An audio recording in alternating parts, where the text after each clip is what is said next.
Hey everyone, Richard Metal Fan here, and today we talk Zolskia Cultus Here and Beyond by Behemoth, the band's sixth album released in 2002.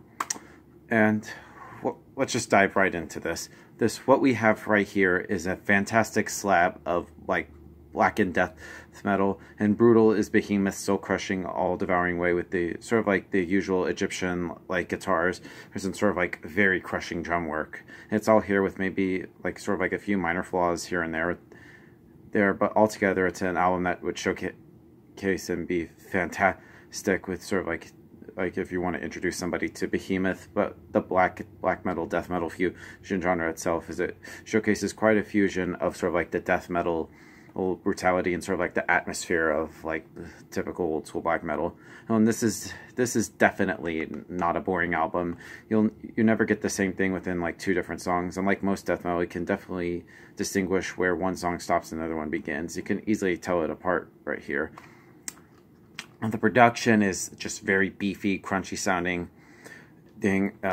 Just Inferno's drumming and Nurgle's like vocals in particular are the two very unique and distinguishable traits, not only on this album but for the band itself as a whole. Like Inferno being insanely like fast and powerful, driving along sort of like a noise with a singularity crushing force, and Nurgle bringing like an insane misanthropic howl. It's certainly not your usual Cookie Monster stuff. The bass is pretty audible, like the guitar work from Nurgle, and I forget who the other guitarist is. But yeah, without further ado, let's dive into this 12-track beast track by track, opening up with Horns of Baphomet, which is an intriguing introduction. Sounds almost like a binaural beat. Then we are slowly introduced into sort of guitars fitting horn-like, and the first take of Nurgle's vocals blows anyone away when you first hear it when he screams, "Raise thy horns." I must say that I was definitely enjoyed, weren't you? And the guitars work itself into a powerful, screeching, hateful climax, a great way to start this album. Modern Iconoclast rushes along, the drumming breaks bones, and Nurgle's howling crushes souls along the way, leaving you with the occasional pause of breath where it's kind of slows down and then it bites slightly. And then during the pauses, you can definitely feel the band, Corpse Paint, all staring you down, telling you, "Get up, fucker, we're not even nearly done," which is like, holy shit. Here and Beyond, which is Behemoth's unique sound. Even if there wasn't Inferno's drumming in Nurgle's house, just the guitar work, it would be easily recognized as Behemoth. Despite this, it's almost a throwaway song, although I certainly like the brief like orchestral touch at the very beginning. Sounds self-contradictory, I know, but this one doesn't have sort of like the same effect, and is not quite as interesting as the rest of the songs on here. And it's still worth listening to, however. Next song on the album is called As Above As So Below, almost like Behemoth's magnus opus. This opus is one hell of an epic opus, an opusy or opie to go, but anyway, from the really awesome name to the crushing sadistic riff, this song is crushing, sinister, and evil. Nurgle's vocals are a lot more distinguishable here in this song, further adding to it by allowing listeners to decipher some of the mysterious, evil, cryptic lyrics. Blackest of the Black, kudos to anyone who pretty much doesn't laugh at that name, which bears the obvious stench of someone trying hard to be like cult as fuck or whatnot.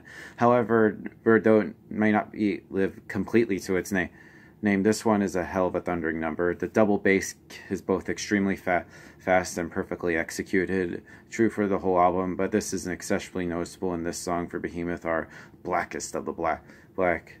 Again, it slows down a little bit in the chorus and fades out to the first interlude of the album, which would be Hekau 718, which is a short, effective piece of dark ambient, old-sounding, but certainly effective and not like calming the slightest. On the contrary, is extremely disconcerting. Then it goes into the Harlot of the Saints, and after the ride slows down, albeit briefly, you are then hit with a fast and aggressive Harlot of the Saints. However, in all honesty, this one honestly feels a little bit forced, like they tried hard to physically break your neck after the Eye of the Storm interlude. Then we go into No Sympathy for Fools, Crush, which devour, slay. Easily the best song on the album, in my opinion. And this one actually succeeds at breaking necks, unlike the song before it. The riffs are crushing, the drumming thunders along that, and adds a huge amount of the song. Nurgle's howls of perfect, when he howls fools. Well, then this one grabs Christians by the throat, forces a Bible down their esophagus, crucifies them upside down, and explodes out with unfathomable combination of force and speed. And I highly recommend you get this album just for that song alone. And then we go into the title track of the album, Zoskia Cultus. And we are introduced by sort of like a march-like snare drum, and then we're whipped into sort of like a very unrelenting pace. This is a little bit slower, but no less powerful number. One of the better tracks on the album, while being overshadowed by its predecessor. Bloodied, bruised, begging for mercy, the listener must march along to the battle hymn of the hordes. Then we go into Fornicatus Beneficius. And if it wasn't for this one in particular, this album would have gotten a little bit of a higher rating, which we'll talk about in just a little bit. But this interlude is kind of unlike Hekau 718, does not actually succeed in setting the mood or creating some atmosphere. It just succeeds at being slow and detracting. Although it's only like 52 seconds long, I just would probably skip this one. And then we close with Typhonian Soul Zodiac. And here we go, right back in business. After that short clip of To Boredom Territory, thankfully it was only short, otherwise it would have cost the album sort of more points. And one of the more, I guess, Middle Eastern sounding songs on here, this contains more of Behemoth's trademark sound, actually done more with a entertaining fashion than Here and Beyond. This one has more of the alternate vocals in the background, which Behemoth does effectively, and it sort of speeds up and then turns once again to a powerful, brutal climax, and then it fades into Hiru Raha, Let There Be Light.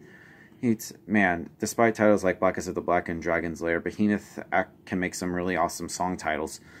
Those just how cool is that? Let There Be Might. Yes, well, there's like more brutality. The survivors are found, interrogated, tortured, and beheaded. The informants were spared, and permits to serve the slaves.